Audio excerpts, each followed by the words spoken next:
வணக்கம். என்னோடய எடை குறைக்கிற முயற்சி எப்படி போயிட்டுருக்குன்னு காமிக்கிறேன். இன்றைக்கி 31வது நாள்லேருந்து 70 நாள் வரைக்கும் மொத்தத்தில் ஆரம்பித்ததுலேருந்து 0.8 ஜாஸ்தி தான் ஆகிட்டுருக்கேன்.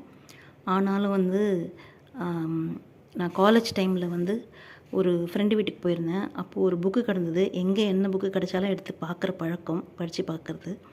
அந்த மாதிரி எடுத்து படித்து பார்த்தப்போ அது ஜெய கிருஷ்ணமூர்த்தின்னு உங்களுக்கெலாம் தெரிஞ்சிருக்கலாம். அவர் எழுதினது. அதில் அப்போ படித்தது எனக்கு ஒன்று ஞாபகம் இருக்குது. அவர் அப்போ படித்தது எனக்கு புரியக்கூட இல்லை. You just have to observe the chaos around you in your life just like you observe the clouds அப்படின்னு போட்டிருந்தது.